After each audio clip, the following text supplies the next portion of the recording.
एक ऋतु आए एक ऋतु जाए, मौसम बदले ना बदले नसीब। नमस्कार, प्राइम डिबेट में आप सभी का बहुत बहुत स्वागत है। मैं ब्रजेश मिश्रा हूं। प्राइम डिबेट में उत्तर प्रदेश के सबसे बड़े मुद्दे की चर्चा करते हैं और आज उत्तर प्रदेश के लिए एक बहुत बुरी खबर है। उत्तर प्रदेश अकाल के रास्ते पर आगे बढ़ गया है। 75 में से 50 जनपदों में सूखा पड़ गया है, यानी वहां पर अनाज की किल्लत होने वाली है, अनाज की पैदाइश कम होने वाली है, किसान परेशान हैं और उत्तर प्रदेश इस बार सूखे की चपेट में है। पिछली बार ओलावृष्टि की वजह से किसान तबाह हुए थे, इस बार बारिश कम होने की वजह से फसलें ना के बराबर पैदा हो रही हैं और उत्तर प्रदेश के 50 जनपदों में कल उत्तर प्रदेश की सरकार ने, मुख्यमंत्री अखिलेश यादव ने सूखाग्रस्त घोषित कर दिया है। यानी इस बार तकरीबन 2/3 उत्तर प्रदेश अकाल की चपेट में और उसमें खास तौर पर बुंदेलखंड, मध्य उत्तर प्रदेश और पूर्वी उत्तर प्रदेश है, जहां पर सिंचाई संसाधनों का अभाव है। लेकिन इस वक्त सूखे की चपेट में होने की वजह से वहां के किसान और उत्तर प्रदेश की 2/3 आबादी बहुत परेशानी में पड़ने वाली है। दरअसल ये माना जाए कि उत्तर प्रदेश की गरीबी में कुदरत का भी बहुत बड़ा हाथ है, तो उसमें शायद कोई ये अतिशयोक्ति नहीं होगी, क्योंकि पिछली बार ओलावृष्टि आप सबको याद है कि इतनी भयानक हुई कि उत्तर प्रदेश में किसान तबाह और बर्बाद हो गया। अभी उसका गम दूर भी नहीं हुआ था कि अब अकाल पड़ गया है। यूपी की सरकार कह रही है कि वो ऋण वसूली रोक देगी, जो राहत के जो कार्य हो सकते हैं वो करेंगे, लेकिन सबको पता है कि इस तरह की राहत बहुत कम होती है और जिस तरह से जितनी बड़ी तादाद में नुकसान होता है उसकी भरपाई करना किसी भी सरकार के लिए शायद संभव नहीं है। तो उत्तर प्रदेश पर अगर इंडस्ट्रियों की मेहरबानी कम है तो कुदरत भी आजकल यूपी से नाराज है, कभी ओलावृष्टि और कभी सूखा। तो उत्तर प्रदेश अकाल के रास्ते पर है और क्या इसमें हम बेहतर कर सकते हैं, इस विषय पर आज मैंने 4 खास मेहमानों को इस चर्चा में आमंत्रित किया है कि उत्तर प्रदेश को अकाल के रास्ते कैसे बचाया जा सकता है। मेरे साथ मुख्यमंत्री शिव प्रताप यादव मौजूद हैं, समाजवादी पार्टी के बहुत सीनियर लीडर हैं। उत्तर प्रदेश में राष्ट्रीय लोकदल, जो पश्चिम उत्तर प्रदेश की बड़ी पार्टी है, उसके प्रदेश अध्यक्ष मुन्ना सिंह चौहान मेरे साथ हैं।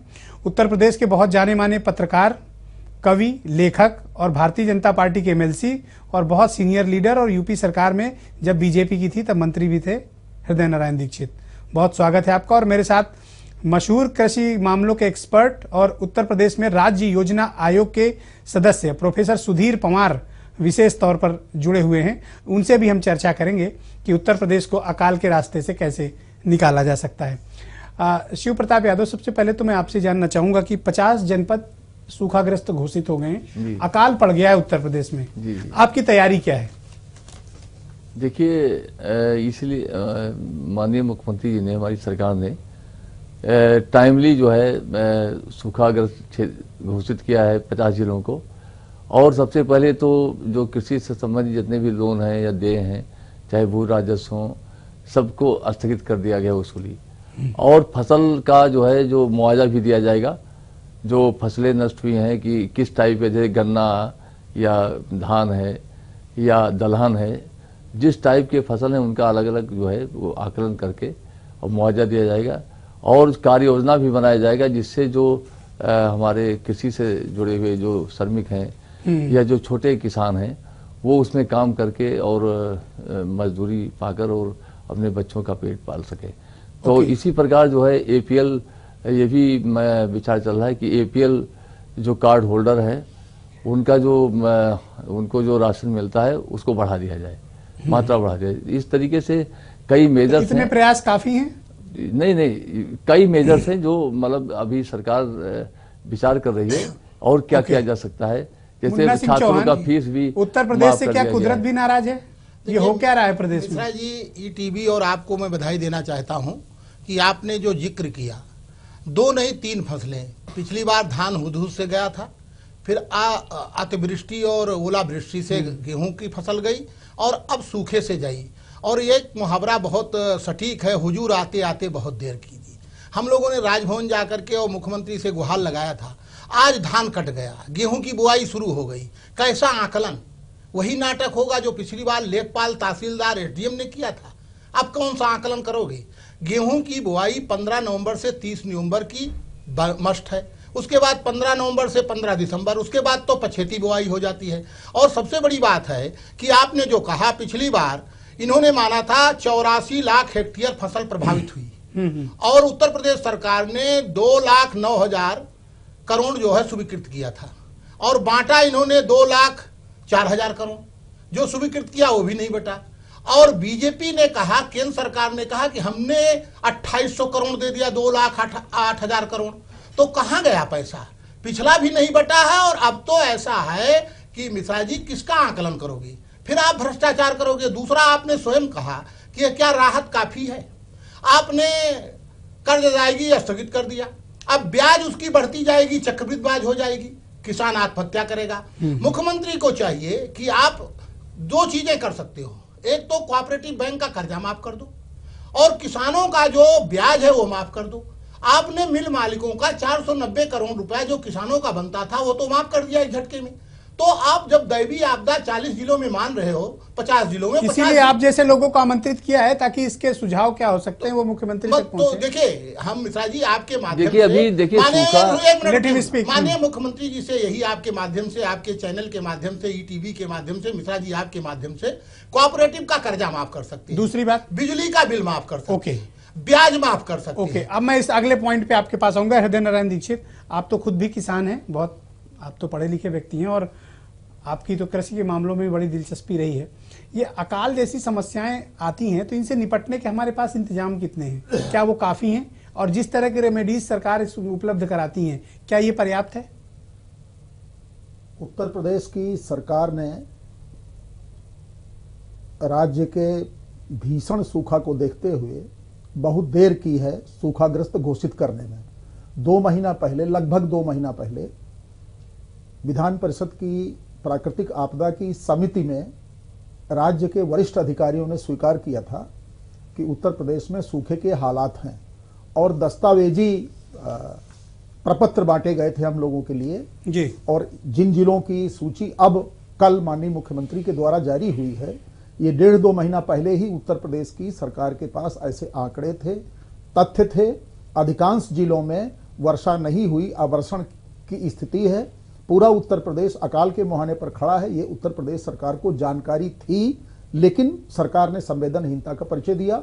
और जब विपक्षी दलों ने मांग की, जब सब तरफ शोर होने लगा, तब उत्तर प्रदेश की सरकार ने अब देर से जगी सरकार घोषित किया है। देर से जगी, बिल्कुल बिल्कुल देर से। हमारा ये तो दस्तावेजी साक्ष्य हैं उत्तर प्रदेश की सरकार के पास। प्रमुख सचिव राजस्व ने, राहत आयुक्त ने, उत्तर प्रदेश की विधान परिषद की एक समिति है प्राकृतिक आपदा की समिति, मैं उसका सदस्य हूं, वहां पर बताया था कि उत्तर प्रदेश में अमुक अमुक जिलों की पूरी सूची जारी की गई थी। उस बैठक में सरकार ने, ये डिले क्या हुआ? प्रोसीजरल डिले है या अफसरों ने जानबूझ के किया? अफसरों ने तो जानकारी हम लोगों को दी थी, लेकिन हमारा सीधे सीधे मानना यह है कि उत्तर प्रदेश की सरकार ने इसमें ढिलाई की। सरकार टालती रही पूरे मामले को। सरकार संवेदनहीन नहीं है, एक बात। दूसरी बात कि जब प्राकृतिक आपदा की ऐसी स्थिति आती है तो जिलों में अतिरिक्त जिलाधिकारी राजस्व के नेतृत्व में अथवा और जो सक्षम अधिकारी हों उनके नेतृत्व में टास्क फोर्स बनाई जाती है। बिजली विभाग के अधिकारी, सिंचाई विभाग के अधिकारी, कृषि विभाग के अधिकारी, ये बहुत जल्दी जल्दी बैठक करते हैं, नीचे का अध्ययन करते हैं। आज स्थिति यह है कि उत्तर प्रदेश की अधिकांश नहर प्रणाली ध्वस्त हो गई है, वहां पानी नहीं है, जैसा हमारे चौहान साहब कह रहे थे, सिंचाई की व्यवस्था नहीं है जी। और जो रबी की मैं नेक्स्ट राउंड में आता हूं तो डिटेलिंग पे जाएंगे। मुझे एक लाइन की बात और कहनी पड़ेगी, सिर्फ एक लाइन की बात और कहनी जी, प्लीज प्लीज। उत्तर प्रदेश की सरकार ने बिजली के साथ, जो बिजली की आपूर्ति है ग्रामीण क्षेत्रों में जहां पर सूखे का भयंकर संकट है जी, पानी के लिए, और उत्तर प्रदेश के अधिकांश सरकारी ट्यूबवेल वो भी विद्युत न मिलने के कारण अथवा यांत्रिक दोष से बंद हैं। आज जैसी स्थिति है उसमें किसान के सामने, उसके परिवार के सामने पलायन का संकट है। ओके, प्रोफेसर सुधीर पंवार, सबसे पहले तो मुझे ये बताइए कि अकाल का आकलन कितना बड़ा है उत्तर प्रदेश में? ये अकाल कितना बड़ा आपको नुकसान पहुंचा रहा है? और दूसरा ये आरोप लग रहा है कि सरकार ने इसको जो निर्देश हैं जारी करने में सूखाग्रस्त के, उसमें प्रोसीजरल डिले किया और इसका नुकसान लगातार हो रहा है। तो ये उत्तर प्रदेश के लिए ये अकाल कितनी बड़ी मुसीबत लेकर आया है? प्रोफेसर पंवार।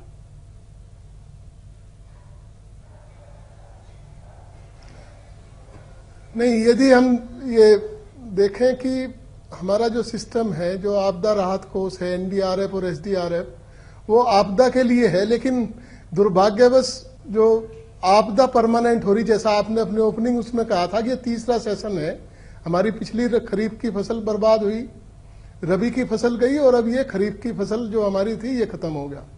तो आपदा राहत जो होती है वो मतलब शब्द ही उसका बताता है कि आपदा के लिए है। यदि कंटिन्यूअस कोई चीज लगातार कोई चीज खराब होने लगे तो शायद कोई भी सरकार उसके लिए एक जितनी धनराशि होती है उतनी धनराशि रिलीज नहीं कर पा रही है आज की स्थिति में।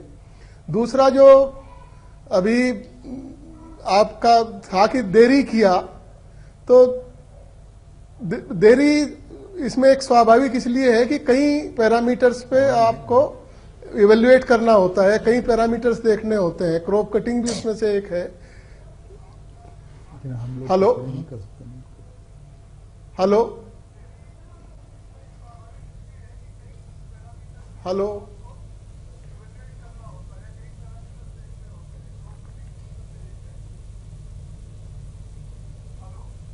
मैं आप सुन रहा हूं, आप कंटिन्यू करें, आप कंटिन्यू करें और बढ़ाता हूं। Professor Panwar continue. हमारा एक जो प्रोसीजर है जो प्रोसीजर है उसके हिसाब से हमें थोड़ा डिले हुआ अब की बार, लेकिन पिछली बार भी यदि हम देखें तो 24 अक्टूबर को केंद्र सरकार को भेजा गया था प्रस्ताव यहां से, और जब जनवरी में हम लोगों को वहां से सहायता राशि मिली थी। तो 3 महीने का डिले तो वहां होता है, अक्टूबर से और जनवरी, मतलब 2 अक्टूबर को हमने भेजा था और 24 जनवरी में केंद्र सरकार से सहायता मिली थी। मैं एक आपके सामने रखना चाहता हूं तथ्य, कैसे राजनीति होती है। कल केंद्र सरकार ने एक प्रेस रिलीज जारी किया, प्रेस रिलीज तो कह नहीं सकते, लेटर है, उसमें उनका जो लैंग्वेज है उसे देखिए आप। केंद्रीय मौसम विभाग ने तो लगभग आधे देश को सूखाग्रस्त घोषित कर दिया, लेकिन राज्यों के स्तर पर इस प्राकृतिक आपदा को मान्यता देने में हो रही देर का खामियाजा किसानों को भुगतना पड़ रहा है। मेरी समझ से तो ये पहली बार किसी केंद्र सरकार ने ऐसी चिट्ठी लिखी राज्य सरकार के बारे में कि उसकी गलती का खामियाजा किसान भुगत रहे। किसान तो जो मौसम की मार है उसका खामियाजा तो भुगत रहे हैं, ये तो एक सच्चाई है। लेकिन जो दूसरा पॉइंट जो आपने कहा था कि कोई भी जो सहायता है हम उसे मुआवजा कहते हैं। मुआवजा किसान का कर्नाटक ने इस बार के लिए भेजा था, 14,000 करोड़ का नुकसान है वहां पे, 7,000 करोड़ रुपया मांगा था और 3,050 करोड़ 1,500 कुछ करोड़ रुपया उसे मिला, 1,540 करोड़ रुपया शायद।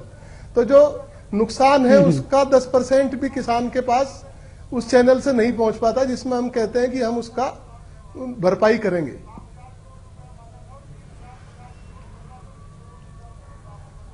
ये तो फिर आरोप प्रत्यारोप की बात हुई प्रोफेसर पंवार। मैं नेक्स्ट राउंड में आपके पास आऊंगा तब इसकी डिटेलिंग में जाऊंगा। अभी मेरे साथ यूपी सरकार के मंत्री शिव प्रताप यादव भी मौजूद हैं। मंत्री जी देखिए, सबसे महत्वपूर्ण बात इसमें आ रही है कि अकाल पड़ता है, ठीक है, प्राकृतिक आपदा है, दैवीय आपदा है, कभी अकाल पड़ गया, कभी ओलावृष्टि हो गई, कभी तूफान की वजह से फसलें नष्ट हो गई, लेकिन जिस तरह से आप मुआवजा बांटते हैं और उसका जो प्रोसीजर है वो बहुत ही पुअर है, और जिस तरह लोगों को मदद मिलनी चाहिए उनको वो मदद मिल नहीं पा रही है। मुआवजा आप बहुत कम दे रहे हैं और जो इसका प्रोसीजर है वो बहुत ही खराब है, वर्स्ट है, अंग्रेजों के जमाने का है। देखिए ऐसा है, अभी जो इसके पहले ओलावृष्टि हुई थी जिसमें रबी की फसल नुकसान हुआ था, उस समय हमारी सरकार ने जो है जो कंपनसेशन है, मुआवजा का जो राशि है उसको 1.5 गुना बढ़ा दिया था। तो इसके अलावा जो है देखिए बढ़ाए हैं, हाँ, आप कैलेंडर दीजिए, 1.5 गुना बढ़ा दिया था। हाँ। और इसके अलावा जो है तहसील स्तर पर या ब्लॉक स्तर तक जो है जाकर 1.5 गुना बनाएंगे। मुन्ना सिंह सच्चाई ब्लॉक स्तर तक वहां पर ये जब घोषित था तो मुआवजा वितरण हुआ था, हम 1.5 गुना बढ़ाएंगे और प्रदेश ने कहा 2 गुना बढ़ाएंगे, और दो ना किसी ने बढ़ाया, फिर 18,000 प्रति हेक्टेयर किया। अगर ये 2 गुना बढ़ाते और 1.5 तो 27,000 प्रति हेक्टेयर देना चाहिए, और मिल रहा है 18,000 प्रति हेक्टेयर, वो भी किसी को मिला नहीं, 1,500 का चेक मिला। तो कहां 1.5 गुना हुआ? 1.5 गुना है तो होता जब आप 27,000 रुपए प्रति हेक्टेयर के हिसाब। दूसरा मिश्रा जी, एक बात जो सबसे संवेदनहीन है सरकार, आज राहत आयुक्त उत्तर प्रदेश का छुट्टी पर चला गया। इन्होंने किसी राहत आयुक्त तो है नहीं, तो जब राहत आयुक्त जैसी पोस्ट पर सूखा होते हुए आपके पास आप इतना संवेदनहीन हो कि राहत आयुक्त की नियुक्ति नहीं कर पा रहे हो। दूसरा यह है कि मिश्रा जी देखिए, ये जब ये सूखे की मार आई थी वैज्ञानिकों ने कहा कि 15% ये नुकसान हुआ, बारिश कम हुई। तो इन्हें एक टास्क फोर्स बनाना चाहिए था केंद्र स्तर पर और जिलों में, कि ट्यूबवेलें चलें, नहरों में टेल तक पानी जाए, वो सब ये भूल गए, कुछ किए नहीं। और अब ये केवल लकीर पीट रहे हैं, कुछ होने वाला देखिए आरोप लगाना। देखिए मंत्री जी पेशेंस रखिए, आऊंगा आपके पास। चौहान जी का तो नहीं, हमारा हम बोल रहे थे, बीच में बोलने लगे, मैं बोल रहा था और बीच में बोलने लगे। करेंगे तो हर बात पे एक आलोचना करना और उसके बाद में जो हमारी सरकार ने किया उसका आप सराहना ना कीजिए, कम से कम एडमिट तो कीजिए। अभी जो बरसात पिछले साल जो बाढ़ आया था, नुकसान हुआ था, उसका मुआवजा जो है जितना हमारी सरकार ने तो पहले जहाँ तक सवाल है, देखिए आरोप लगाना, बेसिर पैर का आरोप लगाना, बेसिर पैर का आरोप लगाना, ये तो इनका लोकदल का हैबिट बन गई है। इनको क्योंकि आलोचना के नाम पे आलोचना करना है, मुन्ना सिंह आलोचना के नाम पे आलोचना क्यों करना है। 1 मिनट और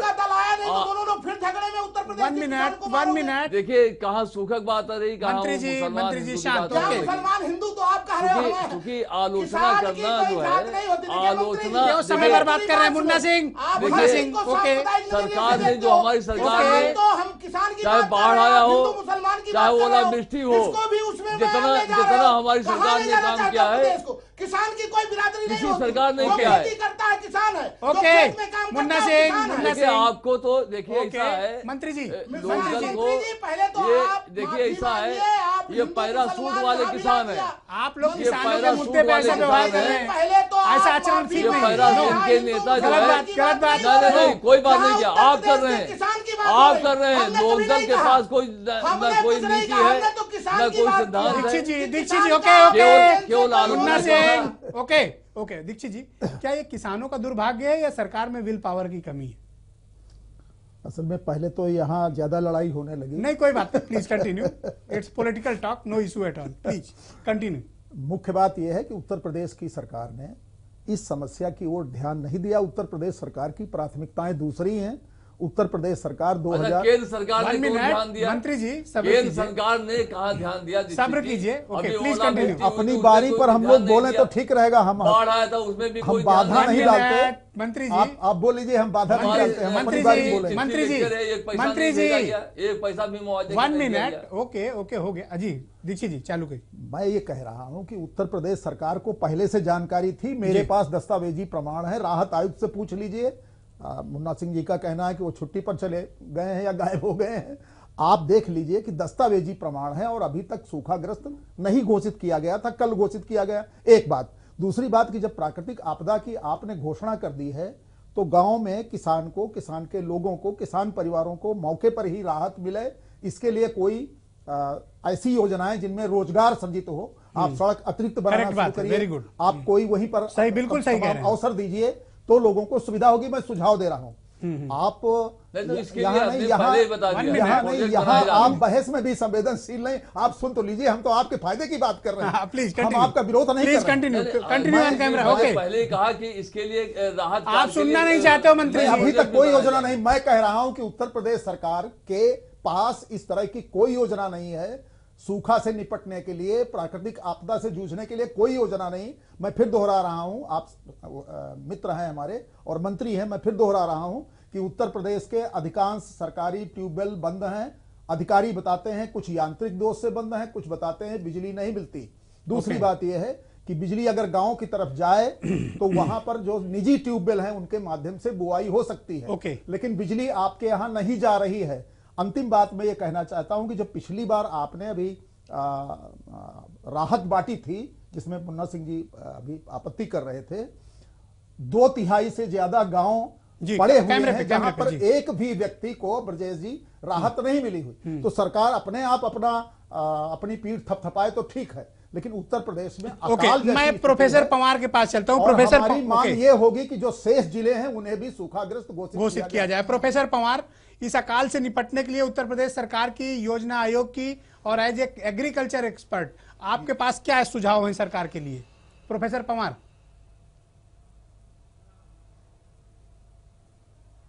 नहीं, यदि हम आपदा राहत की बात करें तो देखिए, दो इसके वो समझना पड़ेगा कि क्या अंतर है। बढ़ा दो। जो आपदा राहत राशि है उसका 75% जो देती है वो केंद्र सरकार देती है, 25% जो है वो राज्य सरकार के जिम्मे आता है। मैं जो मुन्ना सिंह जी और दीक्षित साहब कह रहे हैं वो एक आंकड़ा रखना चाहता हूँ। पिछली बार जो सूखा राहत का जो पैसा स्टेट गवर्नमेंट ने मांगा था वो था 4,819 करोड़ रुपया, और जो राज्य सरकार को मिला वो 490 करोड़ रुपया मिला। तो एक तो जो राज्य सरकार की मशीनरी है पैसा मांगने में वही थोड़ा सा कम करके देती है किसान के लिए, और जो केंद्र सरकार से मिलता है वो तो बिल्कुल ऐसा होता है जैसे ऊंट के मुंह में जीरा। सूखा राहत पर बोल रहे हैं। ओलावृष्टि के लिए जो राज्य सरकार ने जो डिमांड किया था वो क्या था 2801 रुपया जी। और जो प्रदेश सरकार ने वितरित किया वो है 4,040 करोड़ रुपया, जबकि केंद्र सरकार से मिला 2801 करोड़ रुपया। तो जो केंद्र सरकार और राज्य सरकार का जो एक जिम्मेदारी है, हिस्सेदारी है जी, जो हिस्सेदारी और जो जिम्मेदारी है उसमें दोनों का 25% की वजह से जो स्टेट है या राज्य जो है वो छोटा पार्टनर है आपदा राहत देने में, केंद्र सरकार बड़ा पार्टनर है। जहां तक समय की बात है, इसके सुझाव क्या हैं? जनवरी में ओलावृष्टि हुई, देना चाहते हैं कि सरकार से निपटे कैसे? ठीक है, मैंने मान लिया कि ये बजट है, ये केंद्र का अंश है, ये राज्य का। सुझाव क्या है आपके पास? सुझाव तो दीक्षित जी सुझाव तो यह है कि गांव में रोजगार के अवसर पैदा किए जाएं, जिससे जो लोग खेती पे डिपेंडेंट थे या छोटे किसान थे उनके पास पैसे की व्यवस्था हो। दूसरा, उन्हें जो बीज और खाद है वो एक बिना पैसे के या एक सब्सिडी पे उपलब्ध कराया जाए। तीसरा, जहां पे एश्योर्ड इरिगेशन है, जहां पे साधन है ट्यूबवेल और डीजल से जो चलती है, डीजल पे सब्सिडी दी जाए और बिजली की आपूर्ति जो आज की स्थिति में उससे अच्छा किया जाए।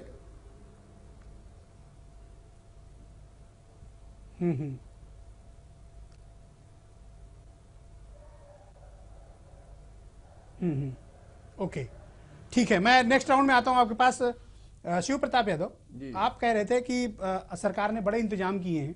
आप मुझे कुछ तो बताइए कि आपके पास सुझाव क्या है किसानों के लिए। अभी दीक्षित जी ने वो बात बताई, प्रोफेसर पंवार भी ये कह रहे हैं, आपके पास विकल्प क्या है? क्योंकि किसान कोई साधारण कोई 2, 4, 10 हजार लोग तो है नहीं, लाखों की तादाद में किसान प्रभावित हुए हैं। उनका पूरा एक साल की बात है, और जिस तरह से फसलें तबाह हो रही हैं, 3 सीजन की फसल तबाह हो गई है, किसान तो बर्बादी की राह पर है ना।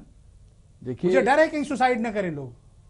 देखिए, कार्य योजना बनाने के लिए निर्देश दे दिया गया है जिलों में। राहत आयुक्त है नहीं आपके पास, देखिए छुट्टी पर भेज दिया आपने। देखिए, कैसे छुट्टी पर भेज दिया आपने? देखिए ऐसा है, कैसे छुट्टी पर भेजा? देखिए, कार्य योजना बनाने के लिए भेजा है तो दूसरे को जिलों में जो है निर्देश कर दिया गया है कि कार्य योजना बनाया जाए। सड़क की पटाई हो या तालाब की खुदाई हो, या इसके लिए पहले वहाँ डिमांड आएगा ना। पहले आ गई डिमांड ना, डिमांड तो आ गई। नहीं, हम कार्य योजना बनवा रहे हैं, हमारी सरकार कार्य 2 महीने से कार्य योजना बना रहे हैं। कोई कार्य योजना नहीं, कौन सी कार्य योजना बनाई आपने? कहीं कोई कार्य योजना नहीं बनी है। भाई केंद्र सरकार क्या कर रही है बता दिया। आप अभी ओलावृष्टि पड़ा, आपने मुन्ना सिंह 20 सेकंड, अभी बाढ़ आया, कोई नहीं दिया। हमारी सरकार ने 20 सेकंड, देखिए कार्य योजना बनाया जा रहा है। बीज भी, पानी कम बरसात बीज और और नमी है खाद नहीं। की भी, मंत्री रबी की बुआई नहीं हो पा रही। पहले नहरों में ट्रेन तक पानी पहुंचावे, ट्यूबवेल चलावे, बिजली 24 घंटा दें जिससे कि बुआई तो हो सके। पवार साहब ने ठीक कहा, आज बीज जो है 1200 रुपए में 40 किलो की बोरी बिक रही है किसी विभाग में। आप उसको फ्री बांटो।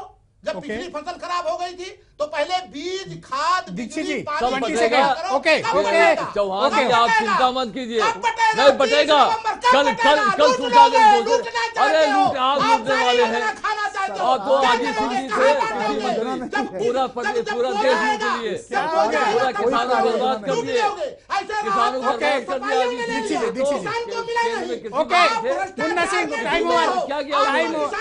अरे आपने क्या किया? मंत्री थे आपके नेता, पूरा लूट लिया किसानों को लूट लिया, आज आप किसानों को लूट लिया। जब मुन्ना सिंह देखिए, आपसे वही महोत्सव बना रहे हो। मुन्ना सिंह ऐसा झूठ ओके आपकी जमीन नहीं मिल रही है। आप किसान धन्यवाद धन्यवाद। डिबेट खत्म। Okay okay okay okay. Munna Singh Munna Singh okay. Hindu मुसलमान की बात करते 1 मिनट देखिए, मुद्दों पर इनको ना घेरा जाए। दूसरों को बोलने का मौका दीजिए। आप लोग गलत काम कर रहे हैं, गलत बात है। No no not allowed no no. Time over. धन्यवाद धन्यवाद। हो गया। मुन्ना सिंह मंत्री जी धन्यवाद। पूरा समय बर्बाद कर दिया आप लोगों ने। किसानों के हित की बात करनी थी, बाकी को पक्षी नहीं आने दे रहे हो आप लोग। ठीक है, राजनीति में अपने अपने मुद्दे होते हैं, लेकिन दूसरों को बोलने का अवसर दिया जाना चाहिए। दीक्षित जी 20 सेकंड प्लीज। सरकार के पास कोई कार्य योजना नहीं है। सरकार के पास जानकारी थी 2 महीना पहले से कि उत्तर प्रदेश में अकाल की स्थिति है, उत्तर प्रदेश में अवर्षण है, पूरी की पूरी सरकार को जानकारी थी। सरकार ने कोई कार्य योजना नहीं बनाई। सरकार के पास अभी भी कोई कार्य योजना धन्यवाद धन्यवाद धन्यवाद। इसलिए यह सरकार पूरी तौर पर। प्रोफेसर पंवार 20 सेकंड, इस मुद्दे पर आपकी राय final. Professor Panwar 20 second, continue. जी, मुख्यमंत्री जी संवेदनशील है। उन्होंने जो नुकसान हुआ था रबी का, उसमें भी केंद्र सरकार की जितनी सहायता थी उससे अधिक पैसे की व्यवस्था की थी। और मुझे उम्मीद है योजना आयोग की सलाह पे भी, और वैसे अपने व्यक्तिगत उनके जो कंसर्न है किसानों से, इस बार भी किसानों को निराश नहीं होना पड़ेगा। मुख्यमंत्री जी उनका ध्यान रखेंगे। मुख्यमंत्री धन्यवाद का विषय है नहीं। धन्यवाद धन्यवाद। प्रोफेसर पंवार, शिव प्रताप यादव, मुन्ना सिंह चौहान, हृदय नारायण दीक्षित, आप चारों को बहुत बहुत धन्यवाद। वक्त की मेरे पास कमी, हालांकि मुद्दा बहुत बड़ा है और हमारे पास वक्ता भी ऐसे कुछ हैं कि जिनके कुछ पॉलिटिकल राइवलरी भी इस मामले में साफ तौर पर सामने दिखी। आप चारों का बहुत बहुत शुक्रिया मेरे साथ इस चर्चा में शामिल होने के लिए। इसमें कोई दो राय नहीं कि उत्तर प्रदेश के किसान अगर प्राकृतिक आपदा से परेशान है तो सरकारों का विल पावर भी उसको कोई मदद पहुंचाने का नहीं रहता है। और शायद यही वजह है कि लगातार 3 फसलें उत्तर प्रदेश में किसानों की बर्बाद हुई। एक हुदूद फसल ने की, दूसरी प्राकृतिक आपदा ने की और अब अकाल आ गया है। तो उत्तर प्रदेश का किसान बहुत भारी मुसीबत में है। ऐसे में सरकार को बहुत बड़ी विल पावर दिखाने की भी आवश्यकता है ताकि किसानों को सही मौके पर इमदाद मिल सके। बहुत बहुत शुक्रिया। नहीं हो रहा ना।